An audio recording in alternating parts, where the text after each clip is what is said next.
सहनौ भुनक्तु सह वीर्यङ्करवावहै तेजस्विनावधीतमस्तु मा विद्विषावहै। ॐ शान्ति शान्ति शान्तिः। ॐ भद्रं कर्णेभिः शृणुयाम देवाः भद्रं पश्येमाक्षभिर्यजत्राः स्थिरैरङ्गैस्तुष्टुवागुंसस्तनूभिः व्यशेम देवहितं यदायुः। स्वस्ति न इन्द्रो वृद्धश्रवाः स्वस्ति नः पूषा विश्ववेदाः स्वस्ति नस्तार्क्ष्यो अरिष्टनेमिः स्वस्ति नो बृहस्पतिर्दधातु। ॐ शान्ति शान्ति शान्तिः। ॐ नमो ब्रह्मादिभ्यो ब्रह्म विद्या संप्रदाय कर्तृभ्यो वंश ऋषिभ्यो महद्भ्यो नमो गुरुभ्यः। सर्वोपप्लवरहितः प्रज्ञानघनः प्रत्यगर्थो ब्रह्मैवाहमस्मि ब्रह्मैवाहमस्मि। ॐ शान्ति शान्ति शान्तिः। श्रुतिस्मृतिपुराणानाम् आलयं करुणालयं नमामि भगवत्पादं शङ्करं लोकशङ्करं। शङ्करं शङ्कराचार्यं केशवं बादरायणं सूत्रभाष्यकृतौ वन्दे भगवन्तौ पुनः पुनः। ईश्वरो गुरुरात्मेति मूर्तिभेदविभागिने व्योमवद्व्याप्तदेहाय दक्षिणामूर्तये नमः। अज्ञानतिमिरान्धस्य ज्ञानाञ्जनशलाकया चक्षुरुन्मीलितं येन तस्मै श्रीगुरवे नमः। ॐ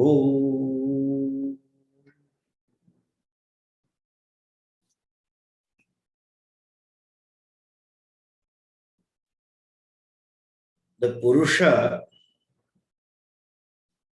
is to be understood in two ways.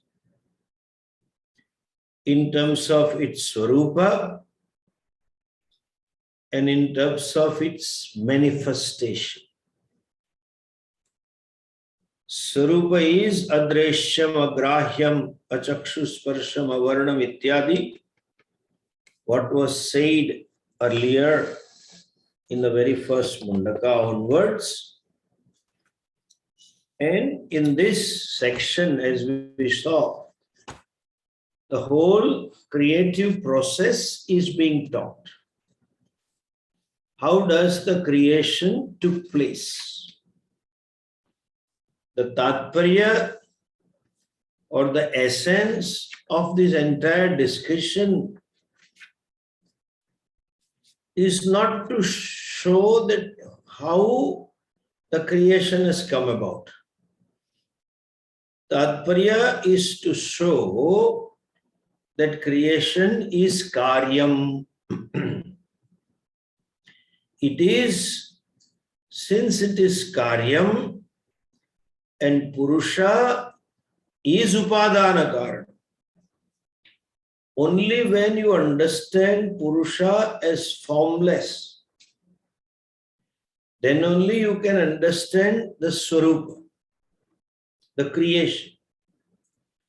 That formless is a cause of this creation because of upadhi called Maya. Shuddha Sattva Maya makes it nimitta karana, intelligent cause, because of Shuddha Sattva. And Malina Sattva Maya makes it the material cause, Upadhana Karanam. Since Purusha is Upadhana Karanam, what kind of Upadhana? We have seen Vivarta Upadhana Karanam, and therefore, that being a case, It is an upadana karanam of this creation. Creation is karyam, and this being karyam, it is mithya. Any yat karyam tad mithya gatavad. How do you say so? Pot is an effect. It cannot be away from its material cause, namely the clay. The clay is satyam. Pot is mithya. What is mithya? Whose easiness depends upon something else. Any karyam is mithya because it is not separate from the upadana. Chain is mithya. Pot is mithya. Table is mithya. Everything is mithya. So Jagat is also karyam, therefore mithya. Therefore Shruti said, Purushat evedam sarvam. Everything has come about from the Purusha only. Now, the same Purusha, when identifies with the karyam called subtle body, and that in turn identifies with the gross body. Thus, Purusha identified with subtle and gross body becomes the individual ahankara, whose true nature is consciousness. It becomes the subject. The whole objective world is manifestation of Purusha. Including that so-called subject is also Purusha's manifestation. My body-mind complex, gross body, subtle body is nothing but Purusha. But somehow this particular subtle body and gross body, when consciousness as though identifies, manifests from this, it becomes an individual, the very subject. As such, the very subject-object division is nothing but Purusha. The subject is Swarupa, object is manifestation. Manifestation, we call it Mithya. The Tatparya, whenever in Shastra there is a discussion about the creation, the purport of the discussion is not to prove the creation. Tatparya is that what is in me is outside also. The Tatparya is to remove, dismiss the subject-object division, which is the cause of samsari and samsara. I am this much subject, physio-psycho complex. The world is separate from me, the object, that is a samsari. And then samsari wants to become free from samsara, therefore keeps on doing karma and karma phala, the cycle starts. So whole samsara is in a way caused by this Veda Drashti, Dvaitad Bhayam Bhavat. Now, this is the Swarup. Okay? Having known this, Shruti again reveals the Swarupa of that Purusha. The last mantra he said, Yo Veda Nihitam Guhayam Savikiratiya Vishwam. Vihitam Guhayam, you have to know him, how we should know. And why the same thing is told again and again and again and again? The reason is only this much. Listen this. What's the reason for repetition? This is the reason. We have to accept twofold realities of our existence. One is cognitive reality and another one is emotive reality. As Swamiji would say, he often used to say, You cannot bypass your emotions. There are certain emotions caused or brought about by the experiences or situations that you meet with in the world, or caused or brought about by your memories. Those emotions often hijacks your wisdom. Knowing fully well what is right, what is wrong, what is proper, what is improper. Look at this classic example of hijacking, Yudhishthira.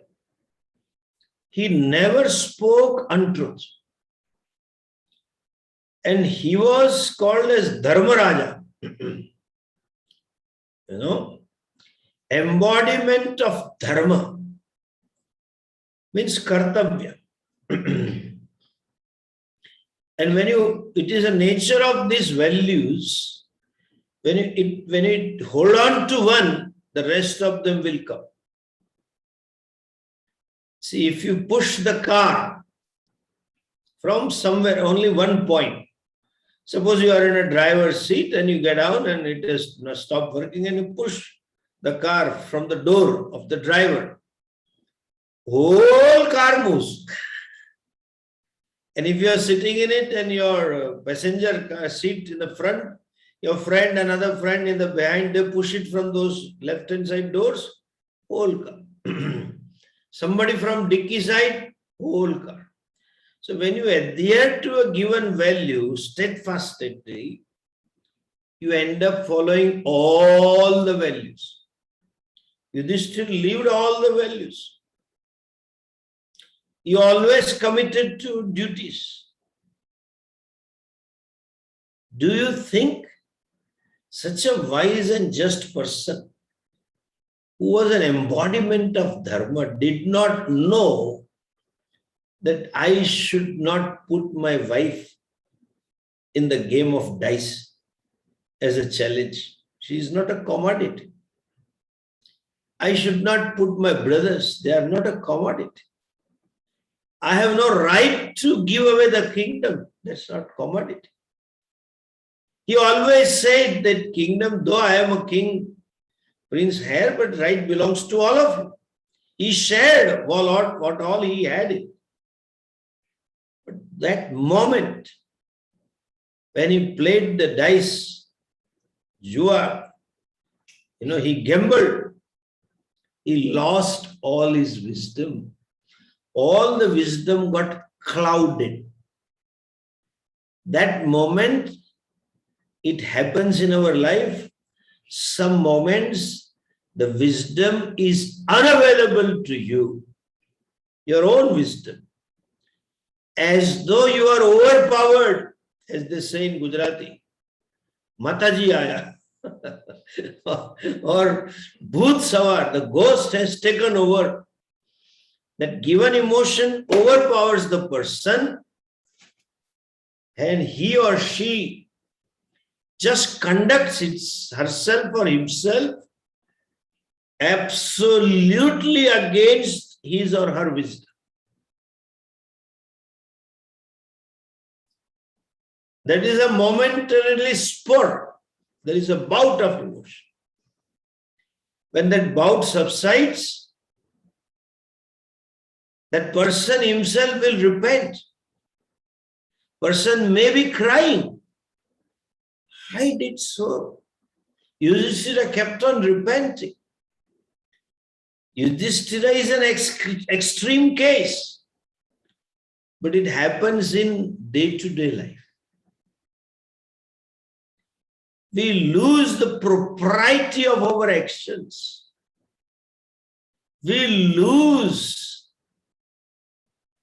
the disciplined life that I lived so far. Momentarily, I just let loose myself. This is nature. The person who has this this thing has to be removed by a life of dharma and discipline and maryada. Otherwise, it reflects in the next stage. You may have some punya to get exposed to Shastra.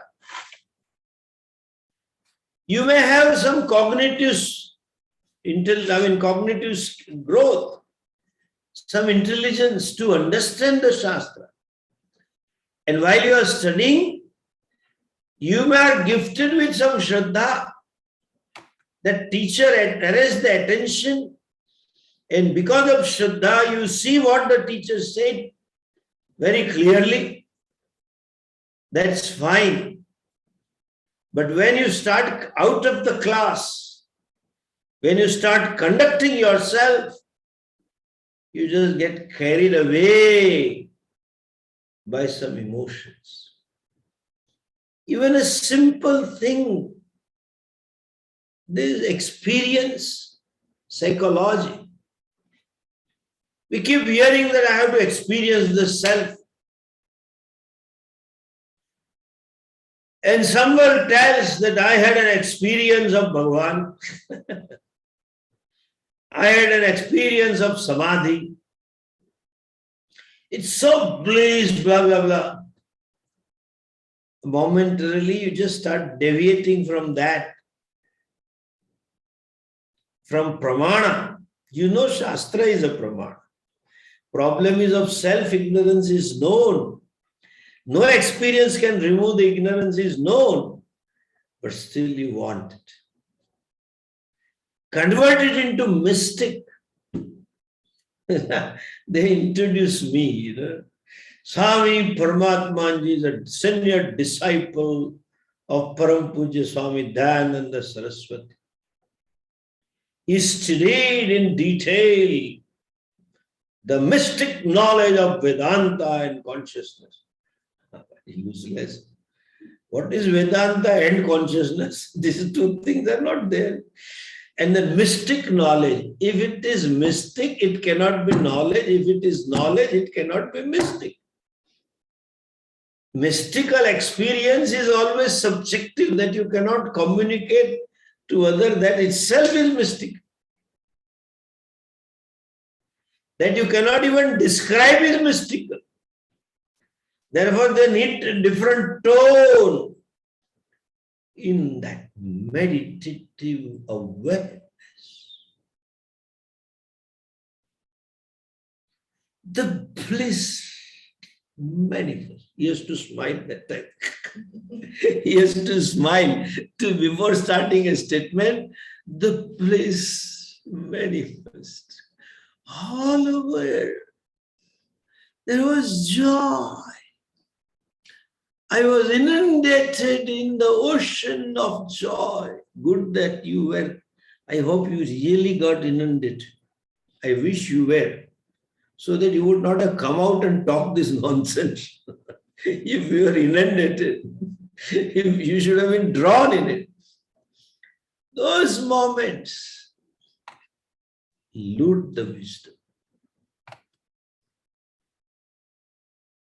So many things. This is just an experiential thing. I'm talking day-to-day life. Some loss, some insult, some gain, some benefit. All this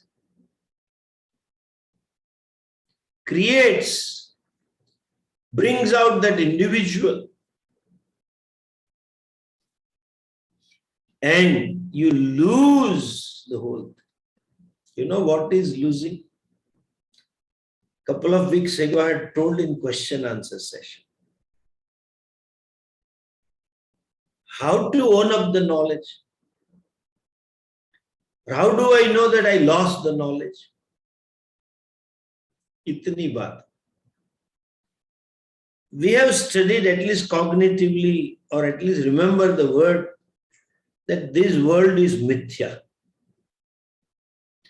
The subject is mithya, the object is also mithya.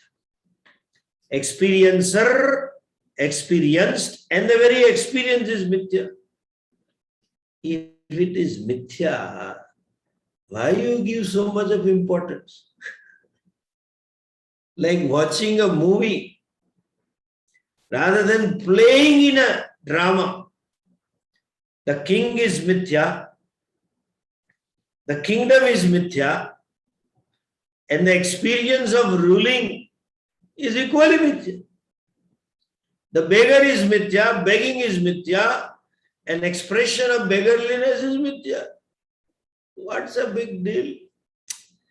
Any life experience, as they say in US, be cool, be cool. They eat away hell, They don't say, Indians will say, be cool. They will say, American, be cool. What's a big deal? That ego, shanai shanai ruparamet, buddhya dhriti grihitaya, atma samstam manakritva nakinchidapi chinte. 6th chapter. Dhriti grihitaya buddhya. You need perseverance. You have to live an awareful life. Who is that ego? Ego is a beggar. What is he begging? Ego either begs happiness, either begs peace of mind, either begs position, either begs power or recognition. What kind of recognition it begs? That I am somebody and others are nobody. Everybody ego carries a feeling that I am nobody and therefore always wants to become somebody. And when I cannot become somebody, then there is a blame game. It's okay. I want to be limitless physically, emotionally, cognitively. And then you blame others. Swamiji, my prarabdha is very bad. If nothing is bad, Bhagavan is bad. Bhagavan has done injustice to me. Swamiji, what to tell you, I don't deserve this. He himself decides, Start by saying what to tell you. Then don't tell. I don't deserve this. What you don't deserve? I have not done anything wrong. I have been living such a righteous life. I am a duty-bound person. I am always a contributor. I am doing seva. I go extra mile. Still this dukkha. I don't deserve. Implying blame is to Bhagavan. He has made a wrong data entry. In his computer of karma phala, there is some virus, it has come to me. This is Maya. I tell you, I have not come across a single person.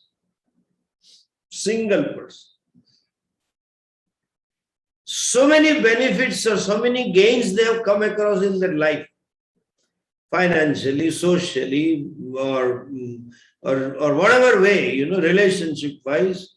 They just stuck up with a good friend and good position and good spouse and anything.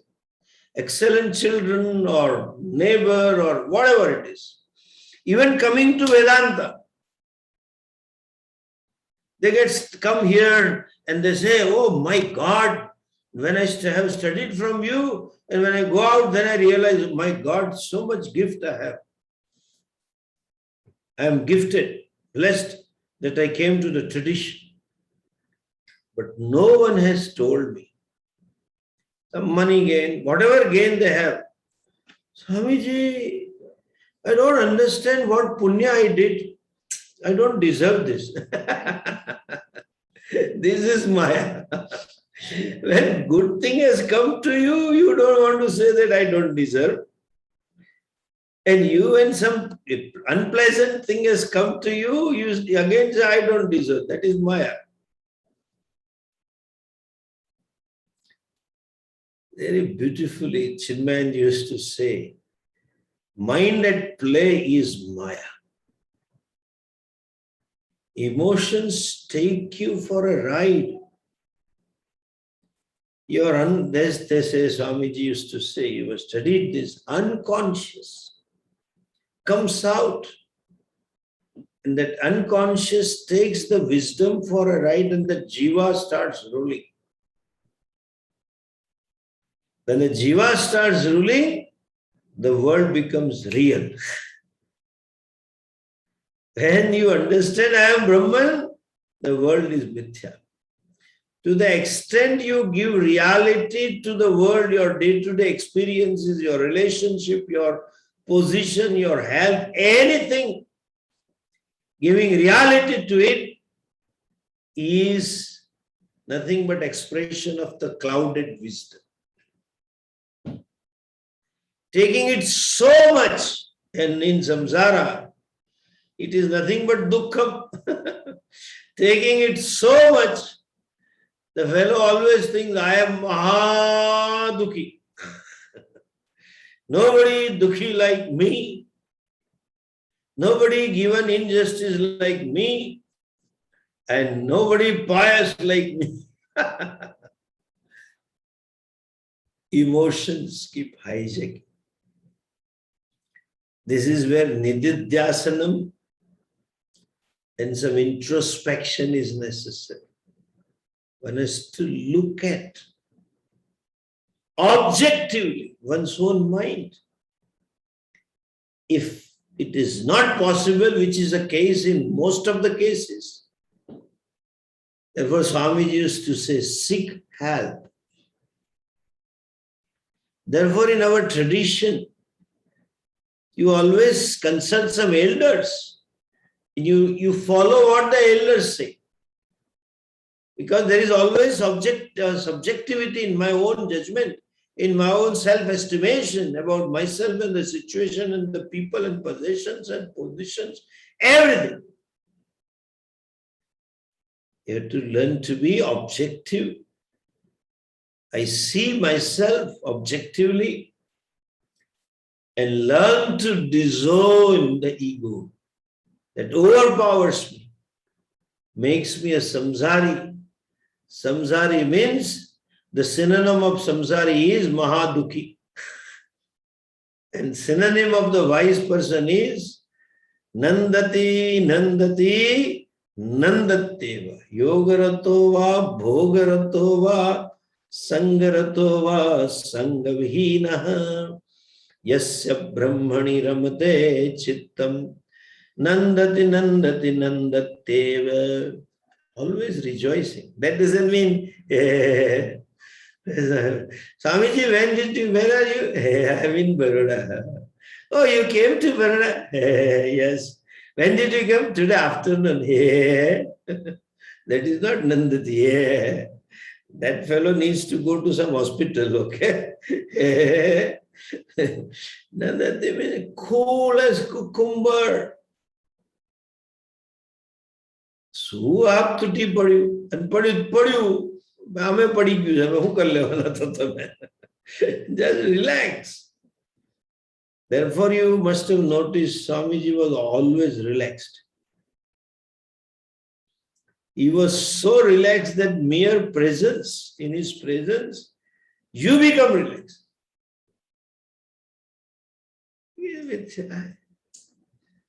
That happens. It's natural happening at both levels. Regarding the awareness of Ishvara, Karma Yoga, and owning up the knowledge, even simple conduct, as it happened in case of Yudhishthira. Forget about Karma Yoga, even living a life of Dharma, because of that greed to win, greed to get back, he just lost his wisdom. That happens. One has to learn to manage emotions. I often say, who is Dasharatha? Dasharatha is promise in haste, repent in leisure. Both are glaring examples. Vishwamitra came to kingdom. Vishwamitra didn't ask. He was so overjoyed with Vishwamitra's presence and felt so blessed. Oh, he came, such a great Mahatma who never goes, and he has come on his own, and I am gifted, my punya, blah, blah, blah, blah, blah. And still Vishwamitra kept like watching without no expression. What can I do for you, sir? You come to my doorstep, I can do anything that you want. All my army at his disposal, my wealth is disposal, at your disposal, power, blah, blah, blah. Still he didn't say anything. I swear by Rama and Lakshmana, you ask for it and I will do it. Wait a minute. Then Vishwamitra opened. I want those two guys only. No. Please excuse me, except that you take everything. I'll come again. Promise in haste, repent in leisure. That happened. If you see those dialogues, when Kaikai was sitting in Pope Bhavan, they are like a chocolate boy or chocolate girl, teenage boy and a girl infatuated by each other, talking and giving promises. Promise in haste, repent in leisure. It happens.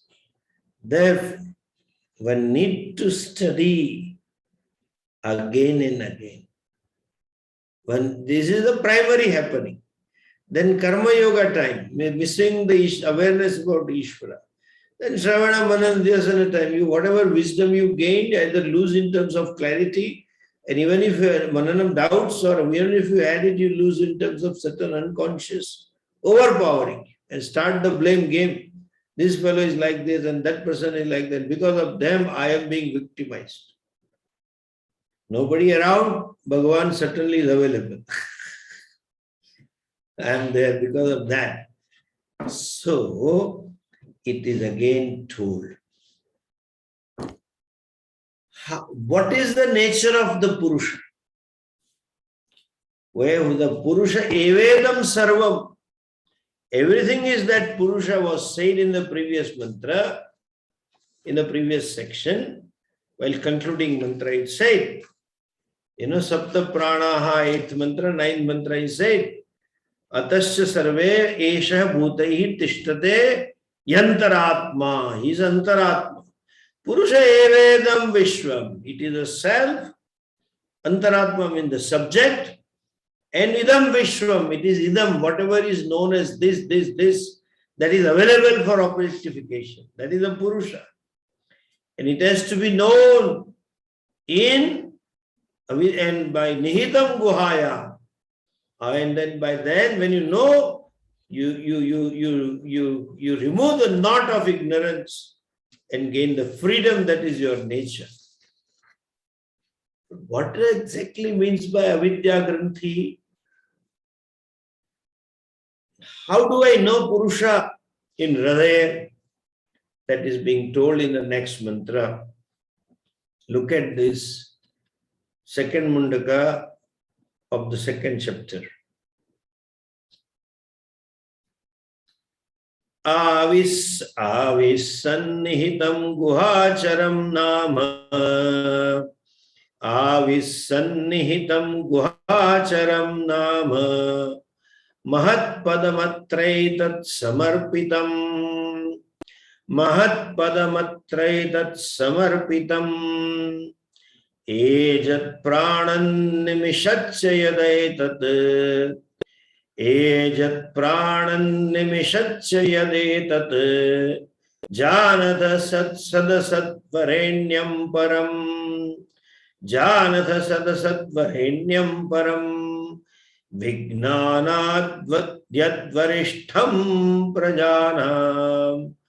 Vijnanadyadvarishtham prajanam.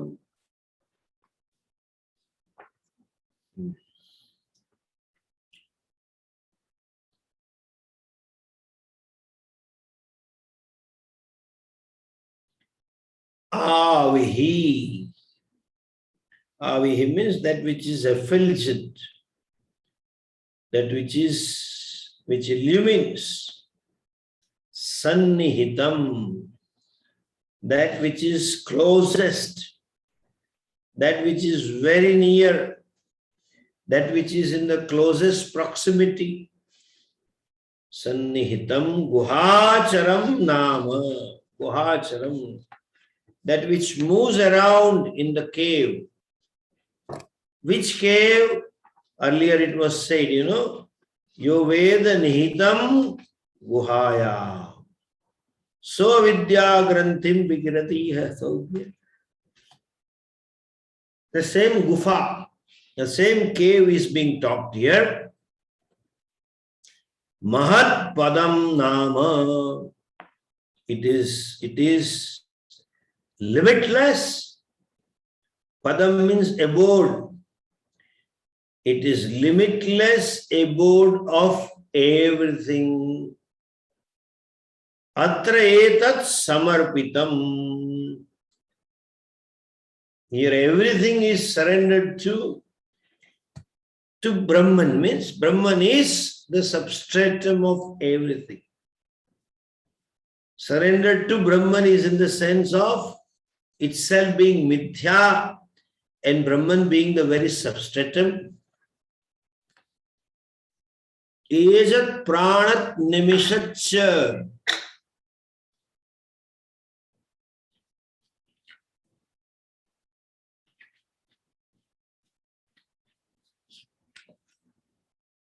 Ejat that moves, nimishat that winks, the eyes, eyelid that moves, yat pranat, that one that breathes.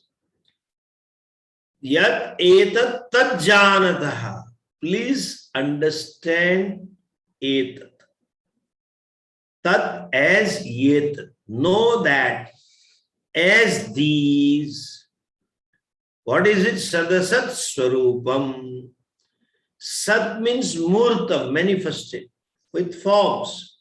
Asattat means amurtam, unmanifested, that which is seen. That which is with the form and without form. That which is the manifestation and the cause of manifestation. And what it is? Varenyam.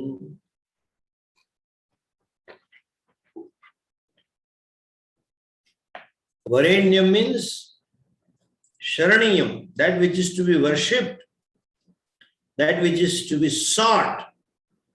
Vignanat param. It is beyond all the knowledge. Varishtham. It is the best. Varishtham. The most exalted. And that is to be known. May you know this as that. Okay? How is the consciousness?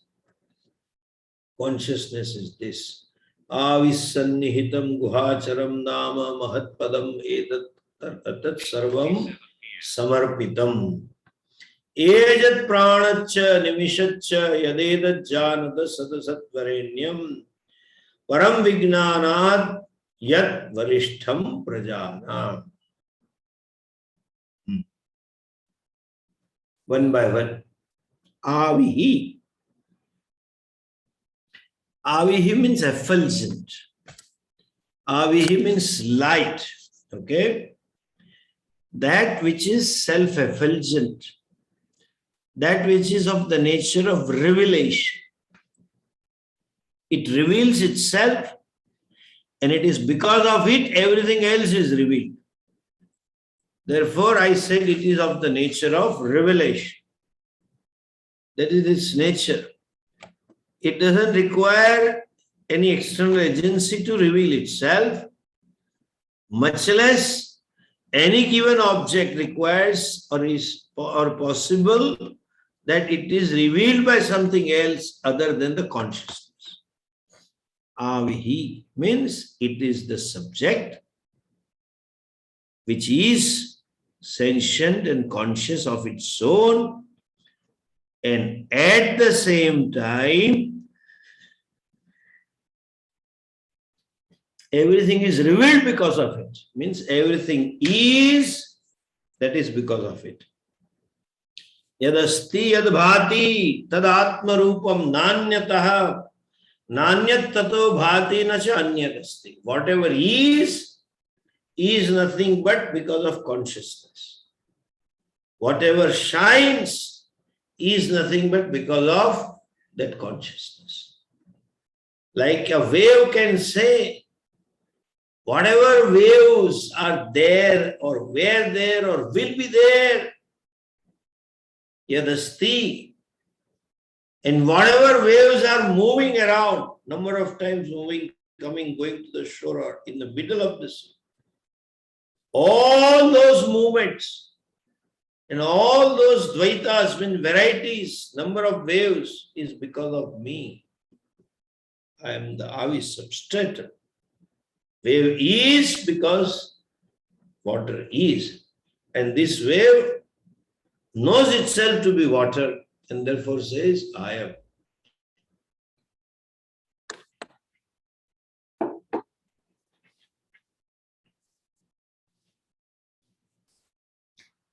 Avi can mean two things.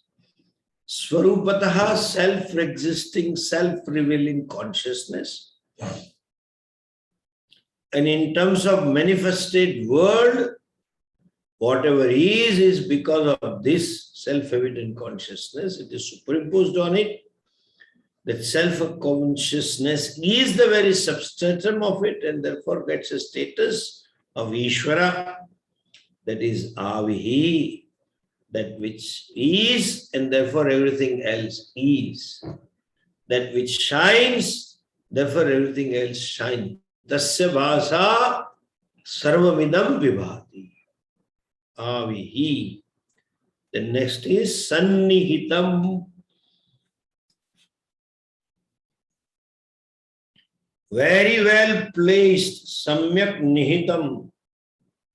Where it's very close, sannihitam. What is the closest placement? As I. Samnihitam means nothing can be closer than I to myself. I am the most closest person to myself. And that self is consciousness. I am sannihitam. Guhacharam nava.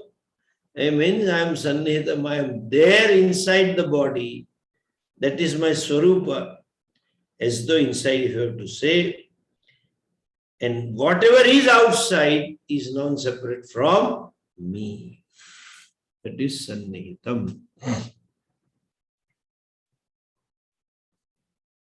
Guhacharam nama mahatpadam. Nama mahatpadam. Guhacharam. Okay. Guha means a cave, which are generally in the mountains, when there are trees, there are caves. Guha is okay. Guhayeshu or Guhayam charati. That which keeps moving in the cave. That is Guhachara.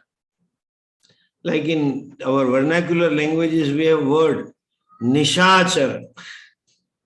Nishachara means Nishayam charati. One who goes out, one who moves at night. Night in India can be anything relative from 7 p.m. onwards to 3 a.m. in next day morning. It's night only. Charati means moves, one who keeps on moving in Gruha. So how? It moves as a drashta, shrota, etc. Assuming different roles, consciousness, identifying with different upadhis called sense organs. That is called Guhacharam Nama. That means in all variable experiences, Shabda, Sparsha, Rupa, Rasa, Gandha, and with the variations of particular objects, this is in and through all of them. This is invariable consciousness. The invariable experiencer. As said, there is no experiencer. That is me. Mahat Padam Nama. Mahat Padam, it is called as the abode of everything. So it means at the time of Pralaya, everything is resolved into it. And at the time of creation, everything is manifesting from it as though. So, Mahat Padam. Padam means Gantavyam. Padyate iti Padam, that which is sought after. So, that is called Mahat Padam. Though it is most sought after, Mahat Padam means limitlessness is the most sought after. I want to be limitless. We don't say that, but we at least say that I should be completely free from any kind of limitation. I can't accept that limitations. This is a wise person, is the one who accepts the limitations of physio-psycho complex. They are there. It doesn't belong to me. And therefore, it is Guhacharam Nama Mahat Padam Etat Samarpitam. That we shall see next weekend. Om Purnamadav Purnamidam Purnat Purnamudachyate Purnasya Purnamadhaya Purnamevavashishyate. Om Shanti Shanti Shanti. Hari Om. Shri Gurubhyo Namaha. Hari Om. See, whatever you study, please write and own up again. This is called assimilating the knowledge. Owning up the knowledge. It is not a matter of memory. It is you. You have to live that. And therefore, during the weekdays, please go through it again. Okay? Don't open it only when the Swamiji is to take class. And that too, some of them don't touch. Oh yeah, good. Just before the class, I got intimation that Swamiji is not taking on this weekend. Let the bag be there as it is. So, just form a habit to study. Okay? Namaste.